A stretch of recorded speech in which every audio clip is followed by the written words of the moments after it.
right, so I'm out here with my guy Ro, and we've been at it for, I guess, now 5 years we've known each other. Yep.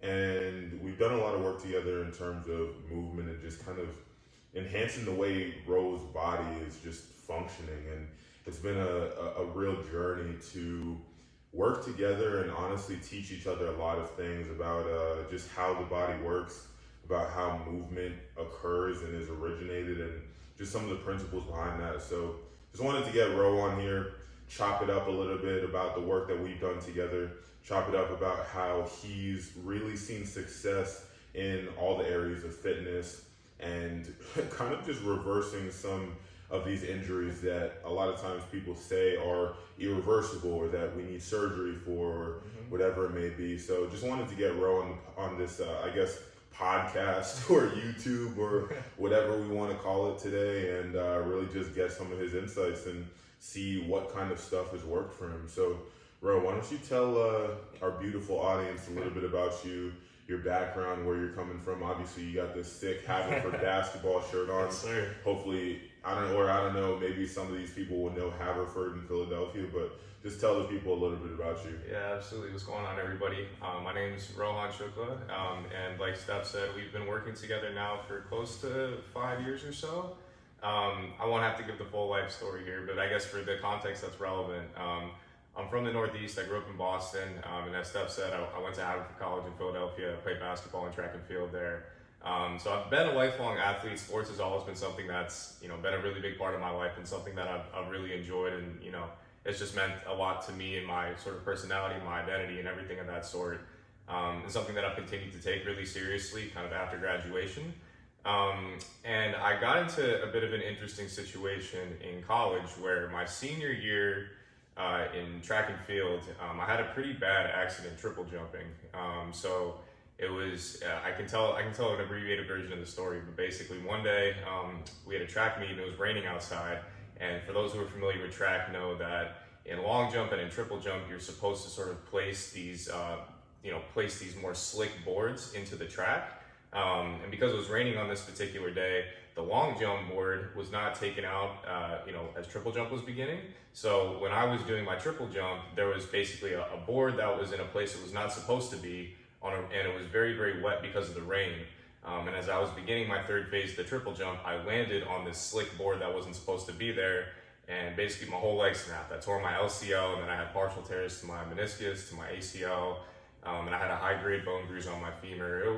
A very, very traumatic experience in every sense of the word. It was definitely the most painful and challenging thing I've ever gone through. And after this injury, it was, again, towards the end of my senior year, it was not looking great. I was starting a pretty intense job on Wall Street after graduation. I knew that this injury was going to take a while to recover from, and I was just sort of facing an uphill battle in terms of, recovering properly from this injury as I was entering a new stage of life. And, coincidentally, kind of by the grace of the movement gods, this is kind of when I ended up getting in touch with Stefan. So kind of after graduation, when I moved to New York and Steph happened to be living there at the time, we'd been communicating a little bit sort of through Instagram, and we met through some mutual friends and kind of got in touch with each other that way, but still hadn't really met in person or collaborated in that sense. But when I moved to New York and I saw he was there, and I'd kind of been hip to some of the, what he'd been doing with Mind Your Movement and just mindful movement in general, it was very, very different from anything I'd seen anybody doing before. And sort of the results that he was able to get, and the fact that he also had a background in basketball and track and field, and was just continuing to crush performance goals post-graduation, also from a D3 school. I knew that he had sort of longer-term goals of getting to the Olympics, and the way that I saw him training and how he was getting there, again, was just drastically different than anything I'd seen in my background at Haverford. What was different? Yeah, I think for one of the big things that you used to talk about back then was sort of just breathing and mindfulness and incorporating that into, just kind of into any movement that you were doing. And even that alone, something that simple, was pretty revolutionary to me, right? Because at least for track, and you're obviously well familiar with this, a lot of the coaching and training tends to be very traditional in the sense of pretty simple compound movements that you just sort of push max effort on a lot of the time, and it doesn't really matter how you're getting from point A to point B. As long as you're grinding through your reps and getting the work done, you're doing a good job. You took an entirely different approach, and I think the breathing was sort of the first element that made me see, like if I'm really trying to be slow, low, and controlled and not hear my breathing and be very sort of aware and intentional of how it's coming in and out of my body as I move to help me sort of, I don't know, almost train my brain and my nervous system and not just my body and my muscles. That kind of blew my mind. That was one of the first things I saw that you were doing where I was like, like this is really different and really interesting. And as I started to experiment with it, I quickly realized like maybe this guy's onto something. And there were just more sort of areas like that I started to notice over time in your content that just drew me closer and in there and sort of more away from the conventional modalities. And I'm happy to dive in on more of those too. That's what's up. So I would love to talk a little bit more about like what was really the main transformation or like the main change that you saw as a result of going down this rabbit hole, because obviously we worked together pretty closely and I coached you for a little bit, but you also went down in your own direction too, to a certain extent. So I would just love to talk about a little bit more. What were the main things that you saw change in terms of your body, in terms of just overall how you're functioning as a human? And of course you can tie in the injury stuff into that too. I don't want to drop too much on you in one question. Definitely. I think the number one thing is just being aware of my own body better. You know what I mean?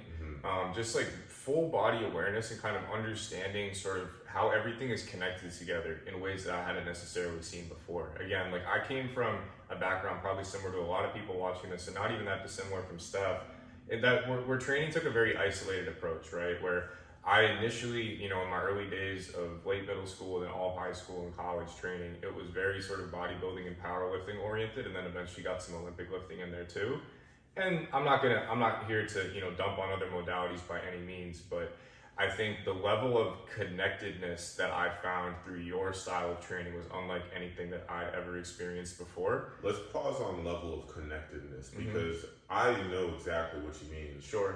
But a lot of people don't know what that connectedness means. So let me get a little bit more specific there, and maybe I'll give some examples that'll help elucidate that point. So for all my fellow basketball players out there, you guys know what it's like to be wearing big clunky shoes and the big, big basketball socks all the time. You constantly have some type of basically inhibition on your feet, something very large that's not part of your natural structure, that's effectively disconnecting you from a certain part of your body, right? So I was so used to spending all my life, all my training time, time on the court, time on the track, whatever it might have been, in shoes and in socks. And as a basketball player, I had a really bad history of ankle sprains. And for a fun fact, I had 24 ankle sprains in a 3-year span in high school, which is crazy. So you factor in something like that with continuing to wear shoes, doing intense training on top of shoes, and my feet, for example, just had absolutely no connection to the rest of my body. Very poor circulation. I didn't have great control moving them. I couldn't move any individual toes. It was just very clear that sensation in that part of my body had been sort of lost for, again, all those reasons, whether it's the shoes, whether it's the ankle sprains, other injuries, just over time, all of that compounding together. And like one of the very first and simple things that Steph had me do was just get outside, in nature, barefoot, and doing simple, light, basic movements that way. And the challenges that I would feel sort of in these little small parts of my feet and then ultimately shooting all the way up the chain were honestly mind-blowing to me. I just have all these memories of kind of the first few months of getting into that realm of training where like I would do something as simple as stand on one leg on grass for 30 seconds or doing different variations of that, maybe passing a kettlebell under your leg or something.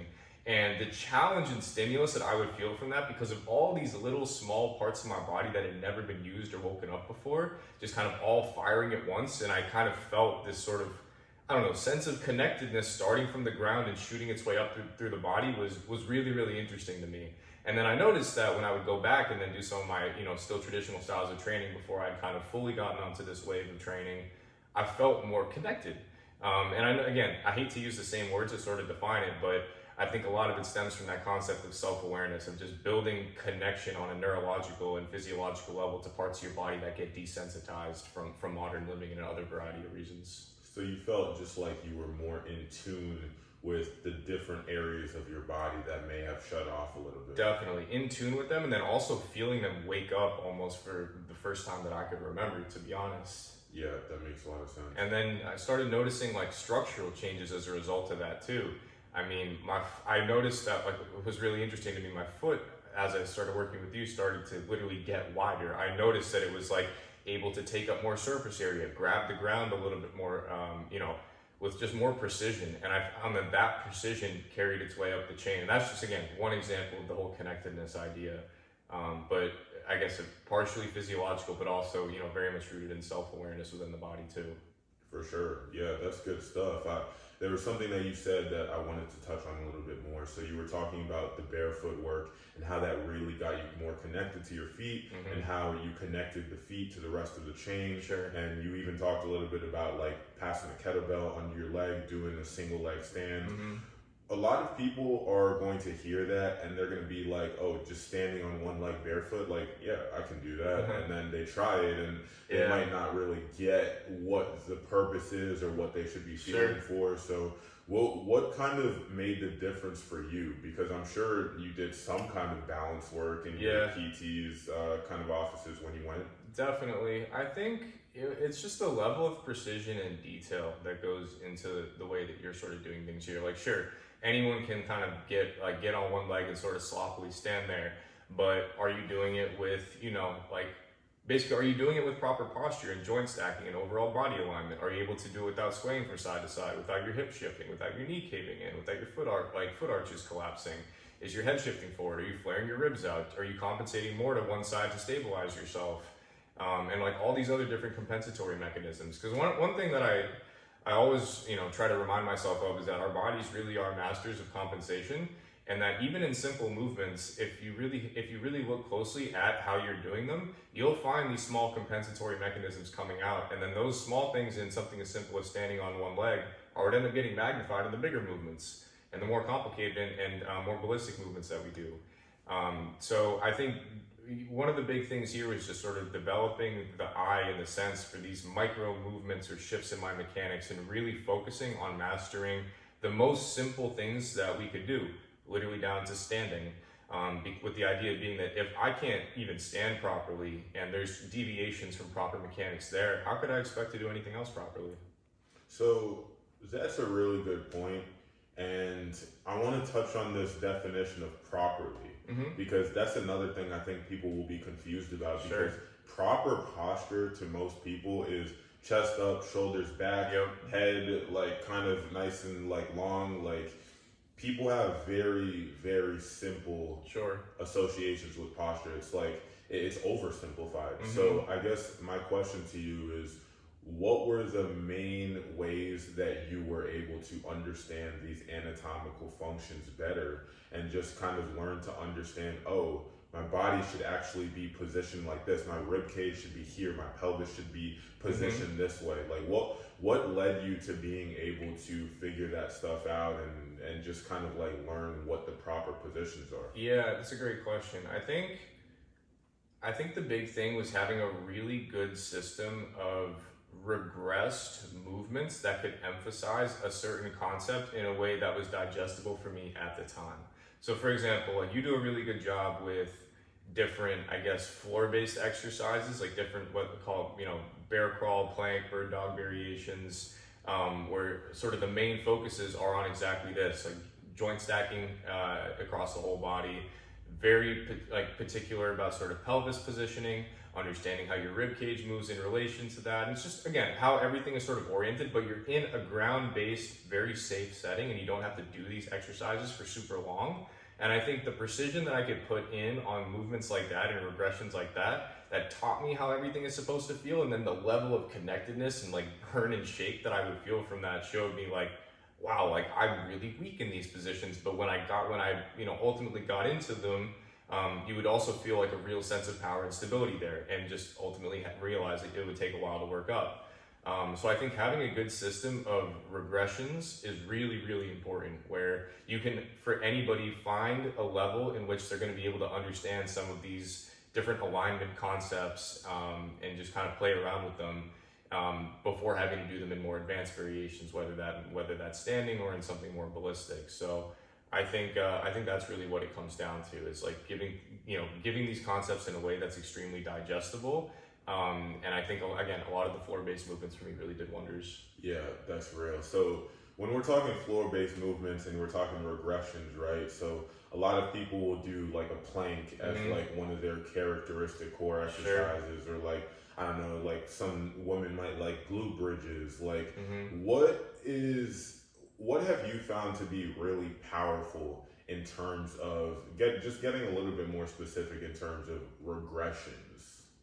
I think the intentionality that goes into it. So a concept that I love is how much pressure and how much challenge can I create for myself in the simplest movement. If I can get into a really simple plank variation, but create so much core pressure through how I'm like basically orienting my body, that it's still an extreme challenge, I think that's a huge win. And that's a barometer that I've been using for myself recently is how much challenge, how much pressure can I create with as little external stimulus as possible in as simple of a movement as I can get into. How, not intentionally trying to make it super challenging, but just by being very intentional about it, it will become challenging. And I think that's sort of been the barometer for me of just kind of pushing my understanding of these basic concepts. There's like, to this day, I'll get into like simple plank or bird dog variations, and they'll be very, very hard for me because of the precision of detail that I'm putting into it and the level of standard that we have for it. I think, is that answering your question? Yeah, that definitely answers. And something that also comes up from that is, okay, you have this level of precision. To some people, that might be a little bit overwhelming. Like, for instance, KJ, shout out KJ if you're watching this.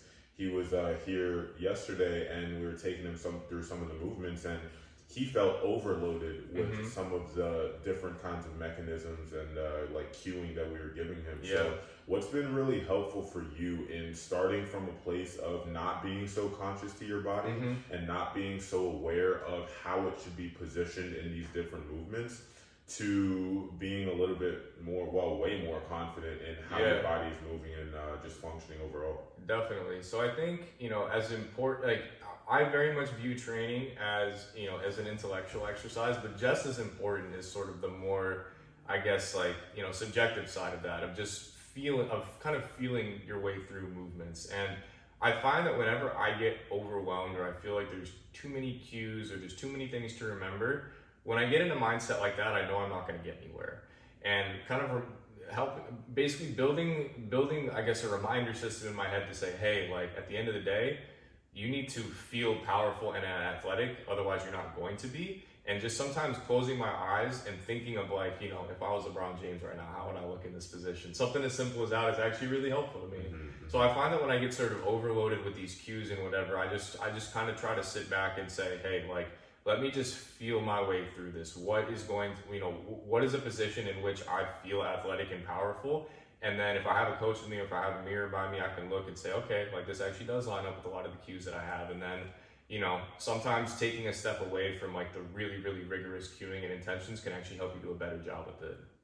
Yeah, that makes a lot of sense. And I like to think of it as, so you made the differential between logicking your way through movement, thinking through it, like, oh, I gotta move my knee in this position, I gotta have the ankle joint at this degree of flexion. Instead of thinking about all that stuff, it's feeling your way through it and feeling what's right. I like to think of it as just kind of feeling for the right tension and balance throughout the entire body. And it's a skill that you develop over time. And I think the cues can essentially guide you to figuring that stuff out on your own. Because at the end of the day, no coach is going to be able to tell you, here's how you should be positioned, here's what you should look like, here's how movement should feel. Like, movement is it's up to the individual to feel for themselves. Totally. And to give an analogy that I think might help explain this a little better, for my fellow basketball players out there, if you ever see a hooper who's like really, really precise when he talks about how he shoots the ball, like, oh, elbow has to be here, you have to come up at this angle, you have to release at this exact point off this exact finger, like at this timing,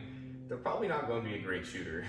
Just more times than not. Like that, not to undermine the value of that stuff, but when you're truly shooting and in a rhythm and in a flow state of shooting a basketball, it's just as much feel, if not more feel, than anything else. And movement ends up becoming the same thing. And that, that doesn't undermine the value of a shooting coach, for example. Shooting coaches are extremely important, the way that a movement coach is too, but it has to go hand in hand with sort of the feeling and the intuition. And that's a skill that just comes with time and with consistency. And I think that's another point that I should have touched on earlier, is that I think part of what's helped me develop this really good sense of body awareness and precision is the fact that I'm very consistent with my training and with my commitment to all of this stuff.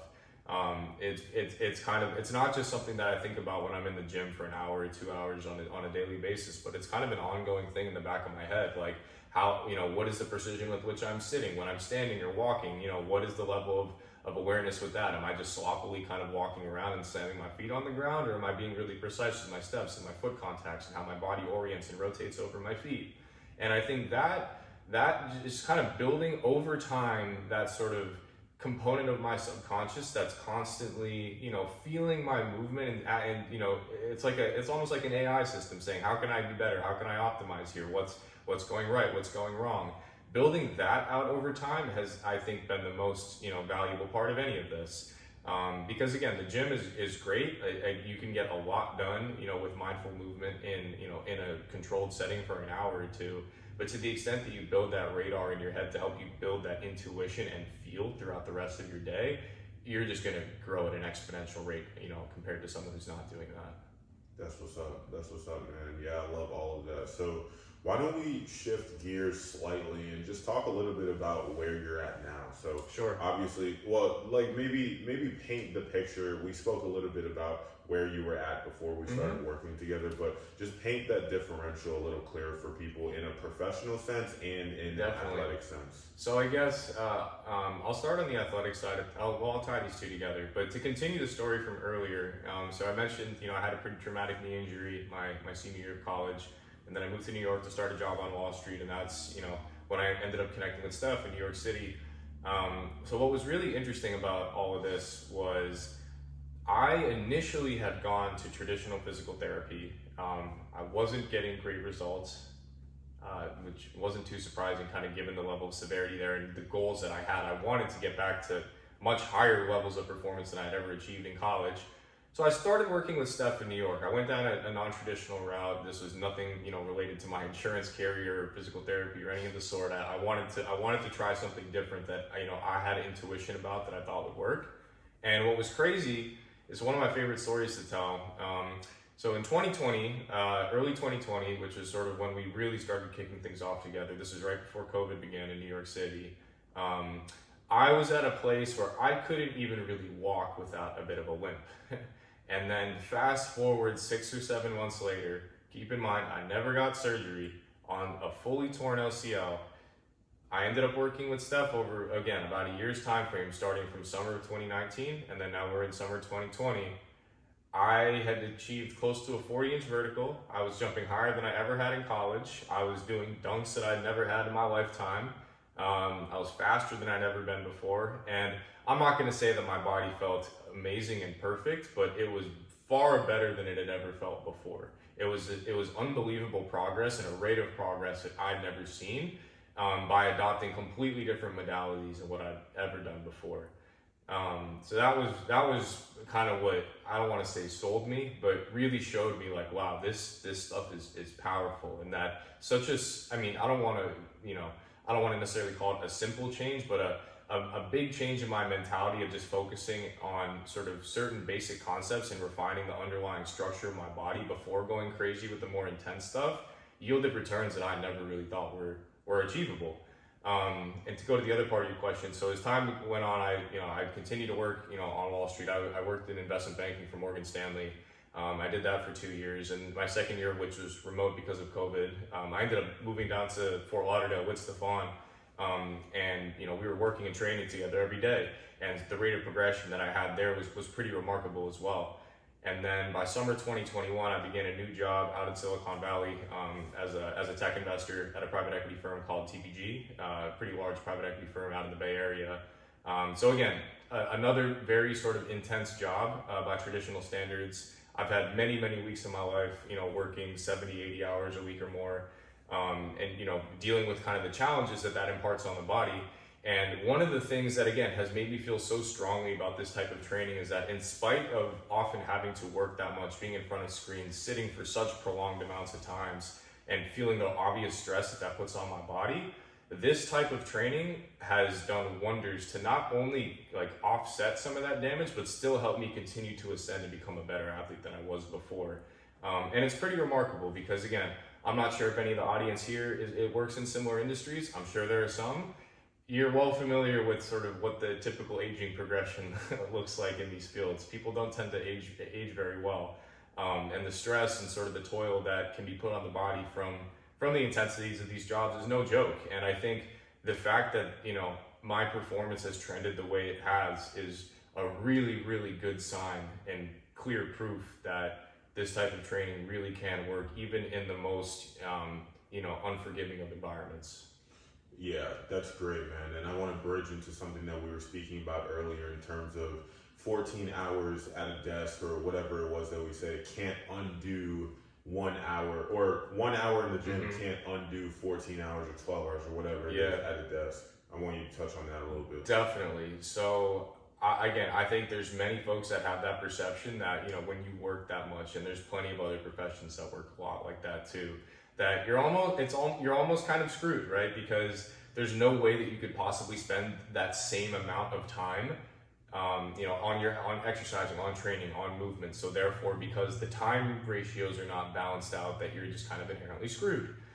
I have found that is not remotely the case, because if you're only, and I'll take myself as an example. If I'm spending often 60 to 120 minutes a day on, these days, a lot of sort of very thoughtful, integrative, corrective exercise and just general mindful movement practices, and sort of the level of intensity and thought that goes into not only the movements themselves, but being specific for me about undoing kind of the specific dysfunctions that are induced by typing or sort of by slouching, by sitting a lot. It's wild how that, a very short, relatively stint amount of time with high intensity and high intention can basically counterbalance and undo it, and then not supersede the damage that's imposed, from sitting in these positions. Because you have to think about it sort of on an intensity basis, right? Like if you're sitting for 12 or 14 hours a day like this, obviously it's not great, but it's still not like a high intensity position or movement that you're putting yourself in.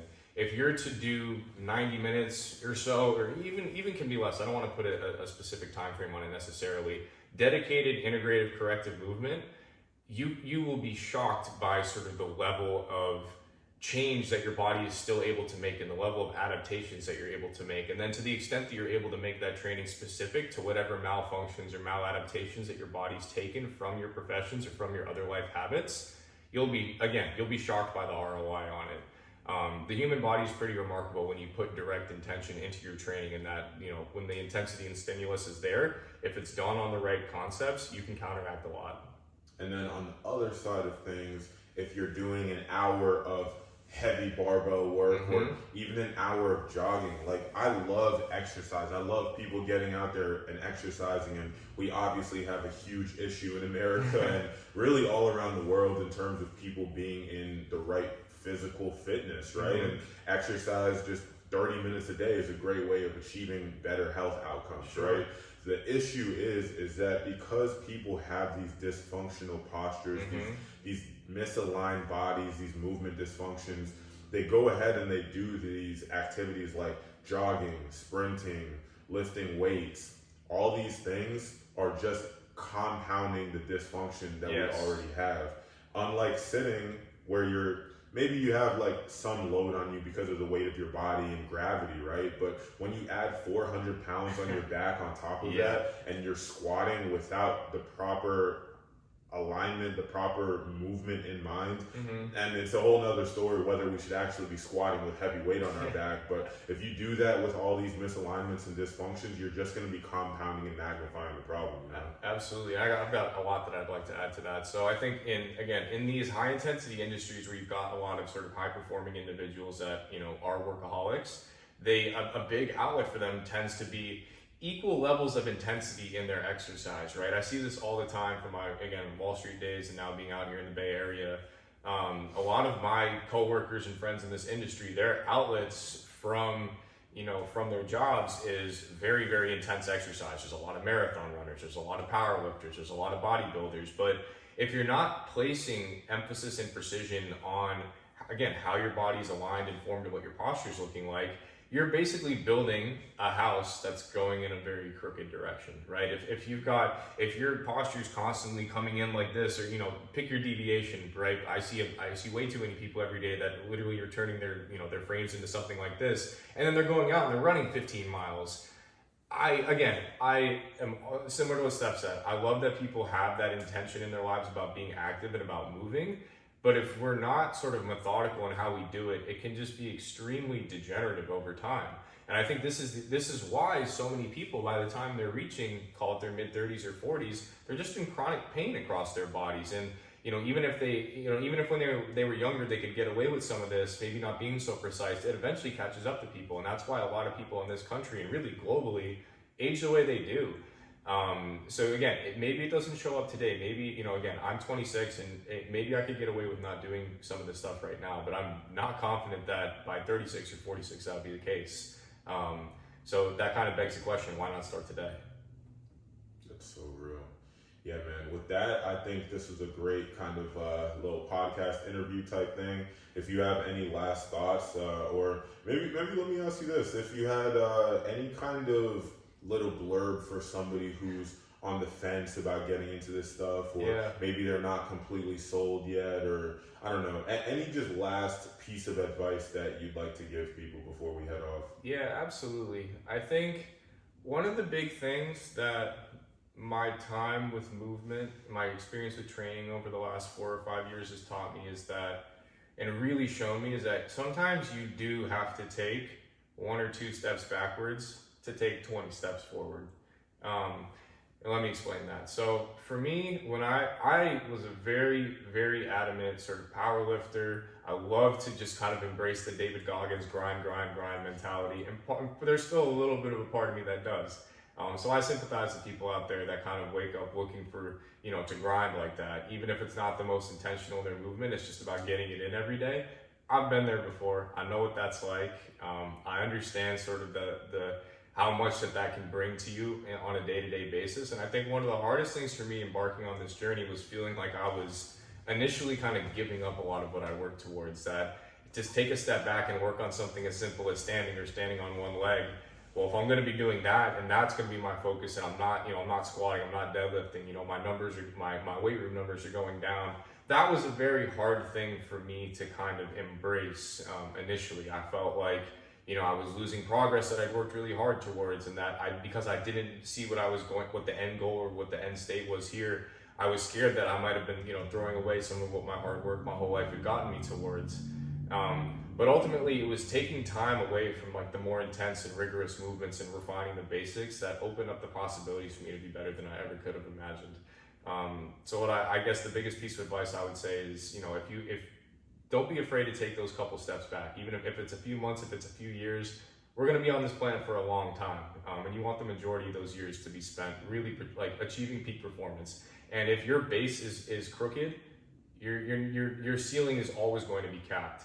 And to the extent that you're able to take a step back, even if in the short term it hurts you, you're opening the potential for long-term gains that you never could have realized. And I think keeping sight of that is really important. Yeah, I second that so much. And I think it's like we have this perception that we need to grind right now and do the sports and activities that we want to do now while we're young. But if we really focus on these years, just like financially, they always say that in your 20s, you want to set yourself up for success for the rest of your life, right? I think it's the same way. It's building that foundation to be able to then go ahead and do whatever the hell you want in the rest of your life, building the good movement patterns, the good posture, the good alignment, and the good functionality through all of your organ systems in general to be able to build later and learn handstands, learn to play another sport, go start maybe doing marathons. Like all that stuff is going to be so much easier, and it's going to be more sustainable through the long haul of your life if you build that foundation in order to give some anecdotal evidence on this. So this year I tried both skiing and golfing for the first time ever. I'd never done either of these sports before. And even though, again, I had no prior background in these, I was able to pick them up at an unbelievably quick rate. I mean, hitting golf balls way farther than anybody expected I could with a surprisingly smooth swing that just kind of felt natural because of all the work that I'd sort of done with full body connectivity and kind of integrating everything from head to toe. Skiing and just kind of learning how to be fluid with momentum, not being scared of speed, kind of understanding that, like, you know, turning at high speeds, like, was not just a matter of like jamming one leg in, but it's kind of shifting your entire momentum to one side and being really fluid and connected in doing so. I feel like because I trained these higher level general movement concepts in other areas, when I saw them come up in other sports, I picked it up a lot quicker than I expected. Saw the patterns. And that's what I'm starting to notice too, is that the more general that you can kind of build your base and kind of the movement capabilities that you can add to your toolbox, eventually when you want to apply them to more sort of specific areas, you're going to have a far easier time doing so. And then when it comes to acquiring a new skill, it's just going to be all the more easy when you have these tools in the toolkits. The same way that, like, you know, I'll use the LeBron example again. People always talk about how LeBron in some ways might be the greatest athlete of all time because he could pick up any sport and be great at it. That's kind of a barometer that we use for general athleticism. And I feel like this type of training helps you acquire that same type of like general athleticism that still can be really specific. And that's where it gets fun. Word. That's what's up, man. And with that, I think we'll close it out here. That's all good stuff, man. Hopefully the people can actually take value from this and really see that this kind of transformation is possible, and that we should hold ourselves as humans at a much higher standard, to be completely frank. And I think that we can really be superhuman in our mental capacity, in our physical capacity, and as a result, make humankind better. So with that, guys, if you don't have anything else, Ro, then we'll close it out, and we'll see you in the next one.